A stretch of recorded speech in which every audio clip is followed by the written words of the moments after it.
Chères sœurs, chers frères, Hotep, que la paix soit. Alors pourquoi une communication sur le thème du nom, de la place du nom dans nos sociétés, vous allez le comprendre.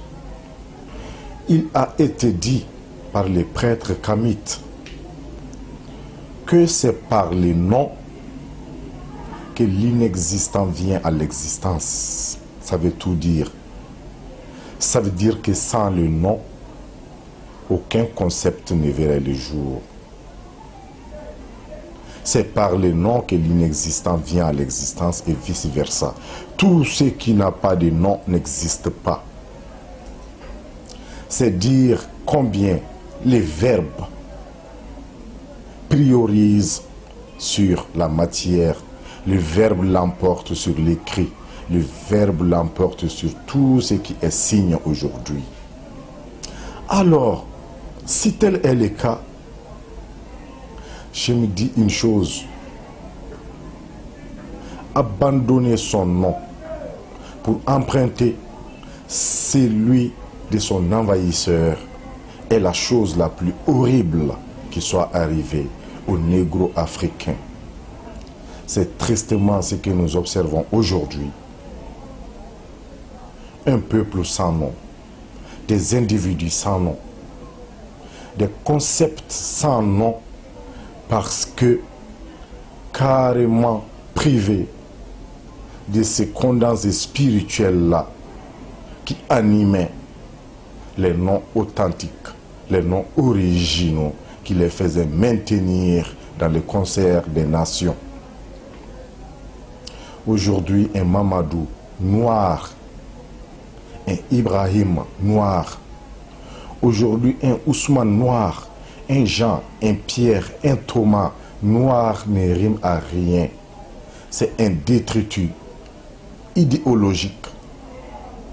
C'est un déchet de l'impérialisme qui, dans la planification de notre effacement complet de la surface de la terre, a utilisé le nom. Vous n'êtes pas sans savoir que dans cette entreprise diabolique de génocide qui a été appliqué sur notre peuple, l'envahisseur a utilisé deux armes. La première sont les plus bruyantes, le canon, les fusils, parfois les sabres, l'épée. La seconde catégorie, ce sont les armes silencieuses.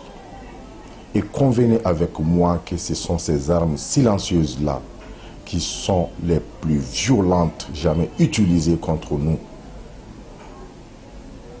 Au cœur de ces armes silencieuses-là, gît le nom, le processus de nomination, ce qu'ils appellent dans leur jargon les baptêmes ou les rebaptêmes. Nous allons donc faire une plongée au cœur du processus des noms.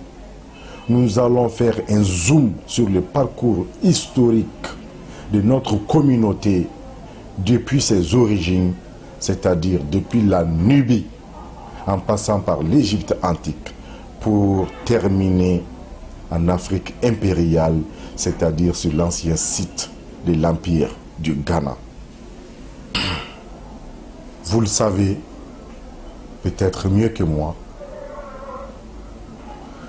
entre le 3e siècle avant la supposée naissance de Jésus-Christ jusqu'au 3e siècle après la supposée naissance de Jésus-Christ, un exode massif a fait déplacer le noir de l'Égypte antique vers l'intérieur du continent. Certes, cet exode se fit par vagues successives. On notera entre autres le déplacement de celui qui va être l'ancêtre primordial des Soninké, géniteurs de l'Empire du Ghana. Cet ancêtre primordial que les Soninké appellent Dinga Kore ou Dinga Dinga a quitté la terre égyptienne vers 300 avant Jésus-Christ. Et il guerroyait en cours de route pendant plusieurs années, a fait même des escales sur certains espaces géographiques avant de venir faire un premier tour sur le site qui deviendra celui de l'Empire du Ghana. Alors, entre-temps, sa famille a grandi. La famille, le noyau initial qui a quitté le Ghana, s'est agrandi en cours de route. Il s'est marié à beaucoup de femmes, dont nous retiendrons seulement 3, et eu beaucoup d'enfants, dont nous retiendrons les plus âgés de tous ces enfants, qu'on appelle Djabé Sissé.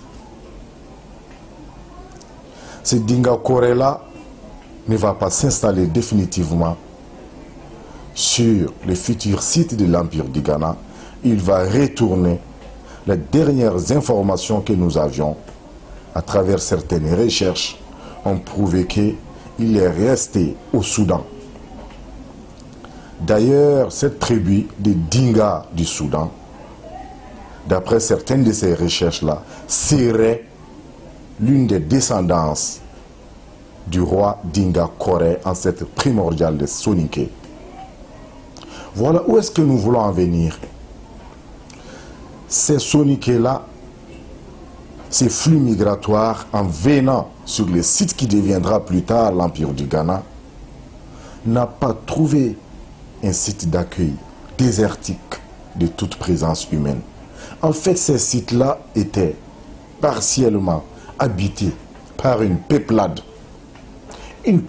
qu'on appelait les Kakoro, qui est devenue, avec l'inflexion de la voix ou la variation de certaines langues, qui est devenue les Kakolo. Les R devient souvent les L entre les Soninké, les Malinké et les Bamana.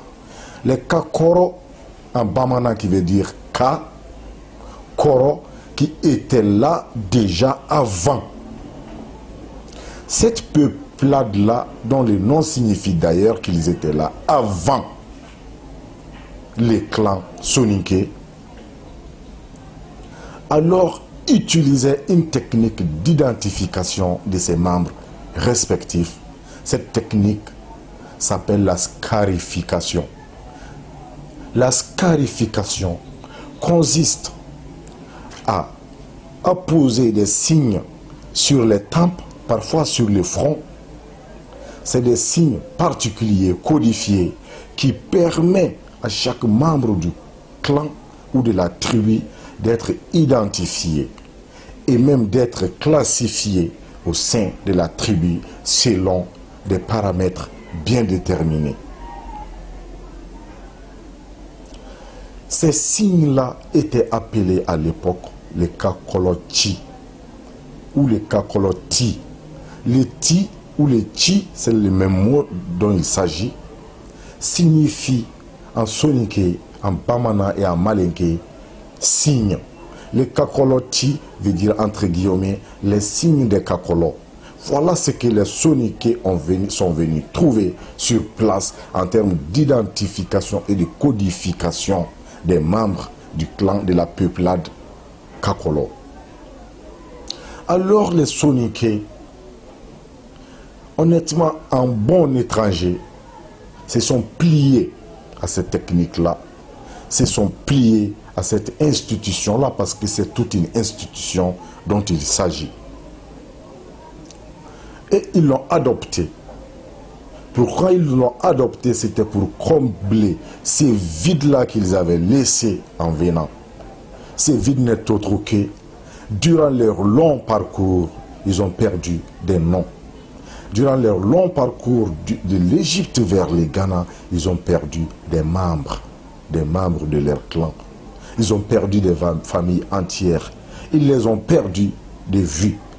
Pas que tous aient péri, mais ils en ont perdu de vue. Et plus tard, quand ces vagues successives ont commencé à se réunir, il fallait un nouveau processus d'identification. C'est là que les Soninké commença à utiliser les signes des Kakolo, les Kakoloti. Ce qui était au départ les Kakoloti est devenu les Ti de toute la communauté résidant en Empire du Ghana. Alors Djabé Cissé, qui succéda à son père, si je peux m'exprimer ainsi, bien qu'il soit le vrai géniteur de l'Empire du Ghana, étaient les gardiens de ces signes-là. Alors les Soninké, en bons stratèges, ont commencé un vrai recensement de la population respective en utilisant ces signes à cette fin. Beaucoup d'années s'écoulèrent. D'après nos petites recherches, nos modestes recherches, le Kakoloti a duré le temps de pratiquement 10 siècles avant de commencer à disparaître. Et entre-temps, les noms se formaient. Entre-temps, les mémoires restaient vives, se rappelaient des noms, ce qu'on appelle les Djamou, c'est-à-dire que les noms des ancêtres primordiaux. Le cas de Naremari, en fait, est une illustration indéniable de cette mémoire vive-là, vive de ces peuples soninké-là. Alors, quelques siècles passèrent avant que les Soninké et les Kakolo, parce qu'il faut reconnaître que ces Kakolo ont finalement été dominés par les Soninké jusqu'avec le temps à prendre des patronymes issus du clan des Soninké. Parce qu'il y a eu des mariages, des alliances qui ont fait que petit à petit, les Kakolo ont été carrément absorbés par les clans dirigeants de l'Empire du Ghana, c'est-à-dire les Cissé.